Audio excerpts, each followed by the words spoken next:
Hey there, welcome back to CMTEQ channel. So what we've got here, this is an LED driver, and I've got a breadboard here with a 0 to 10 volt controller. Obviously this is an ESP8266. I have an energy meter that basically is being used here to measure the power going in through the driver and onto the track light. Okay, and here over here on the screen I'm able to monitor the power usage as well as the LED state. So what's going on here, we basically trying to implement PWM dimming to basically control our track light. And the good thing for us here is that the LED driver here has dimming capability. That's why we are exploring it, okay, to ensure that we are able to dim. Now the engine here is the ESP8266 that generate a PWM for us. Now since we cannot feed that PWM directly into the driver controller, we have to take it through the 0 to 10 volt, because the dimming controller here expect an analog voltage which the PWM cannot offer. So we convert it into an analog voltage by using a simple DAC here. Great stuff. So that's been working great for us, which we demonstrated in the previous tutorial. Please, I recommend that you watch the previous tutorial so that you can get a feel of how far we've come with this implementation. But now there is only one issue here which we couldn't get right in the previous tutorial, and in this tutorial we're going to implement the fix that basically set this to actually work properly in a normal real-world application. Now just to demonstrate where we left off last time, so let's go ahead and turn on the light. Okay, so I hit the on button and the light turned on full bright. As you can see, 36 watt. Okay, that's the maximum power from this track light. So what I'm going to do, I'm going to go ahead and do a simple PWM control. As you can see, I'm able to control the light, which can be seen by the power actually changing. Okay, you can see how much power we've got there. So it's about 8 watt. Now I'm going to PWM dim to the lowest level. Okay, so we set the PWM to 0. Now what are we observing here? There is 0 watt, but the light is still on. I'm not able to turn off this light completely. Even if I hit the turn off, the light is still on.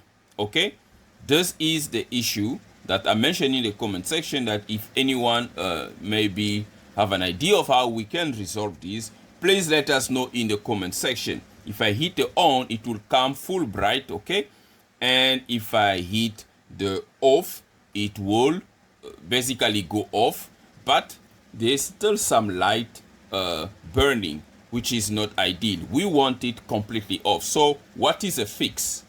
This is what we're going to implement in a very simple fix. So already, if you can observe on the breadboard here, you're going to see I've added a few components here. So I've added a transistor. Okay, there we're going.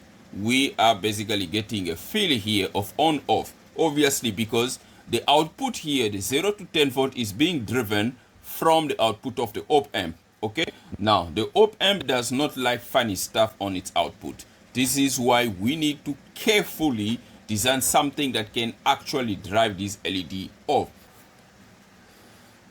Now as you can see here, I've added a BJT on the output of this op amp with some resistance to basically force the op amp output to ground. So that's the quick fix solution here. Now the reason why this is not going to 0, even though PWM is set to 0, is very simple. Is because on the input side here of this RC filter, even though the PWM is at 0, that means there is no PWM voltage that actually need to convert to analog, but the capacitor here is not completely discharging. So that millivolt is what actually being amplified and getting a very small voltage. I measured about 0.4, 0.2 volt. That is enough to actually feed the dimming controller here to keep the light on.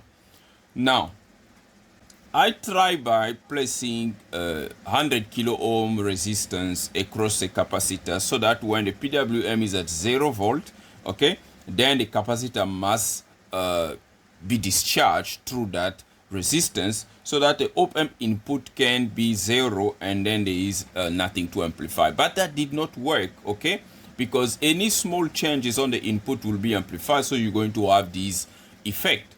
So the solution was to simply try to hard drive it from the output side. So that's what we've implemented. So let's see via the schematic here what I've actually done. From the high level, this is basically our system. So we've got a cell phone application running here. We've got the MQTT broker. We've got our ESP controller. Then we've got our RC filter. Then we've got the op-amp. Then the LED driver basically driving the LEDs. So what I've done then now is to insert a BJT transistor like this. So basically I put a small resistance there. Then I have my BJT sitting like that. Okay, this is ground. Then obviously I have another resistor here to drive this base. And we have a signal coming from the ESP to basically drive this resistor. Now what I've implemented in the code is quite very simple, is to basically check the state of the PWM, okay, because we know that the PWM is coming from the side. At this point here we've got the PWM. Now if the PWM is 0, like right now PWM is set at 0 here, we can see the PWM is set at 0. Now, if the PWM is set at 0, that means the light must completely be off.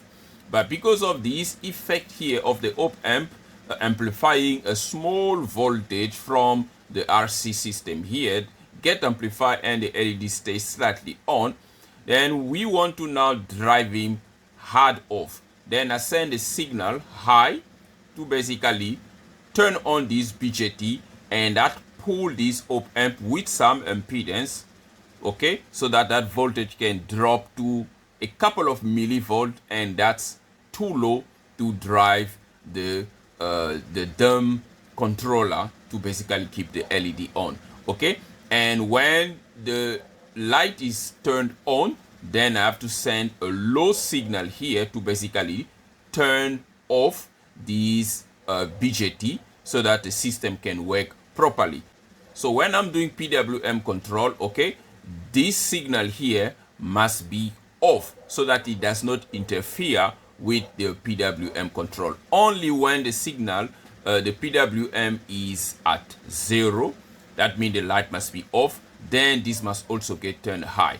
Basically, it's a simple algorithm that need to check the conditions of the PWM and drive the op-amp output off. Basically, we just driving or feeding a 0 volt, okay, a low voltage to the input of the controller, the dumb controller.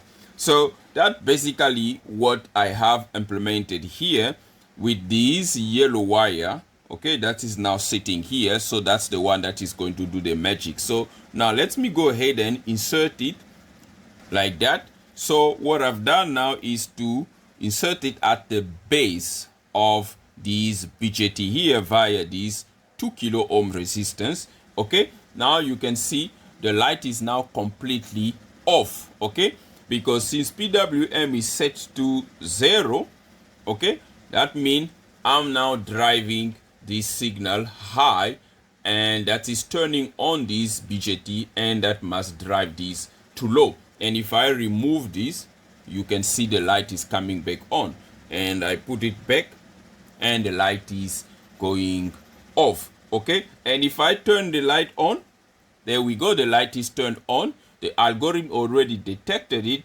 so the control here must be set low so that this transistor can be turned off, okay. Since this transistor is off, then the circuit behave accordingly. So I can still do my dumbing control here, okay, 100%. Everything is working. and I can turn off. There it turns off. I can turn on. I can PWM. It will still go into PWM. And if I bring my PWM to 0, it will go off, as you can see. So this is the fix to ensure that the system can work like in a real life application. So here is basically the overview of the schematic. So we've got our op amp 0 to 10 volt here, and our quick fix on the output, and here we've got the LED driver side. So thank you guys for watching. If you find it useful, as always, please give it a thumbs up and subscribe to CMTEQ channel. Stay tuned, because this setup is going to go into a small module, and everything must go inside the track light here. That way it's going to be like a real world application of an IoT system. Thank you for watching. Until next time, cheers.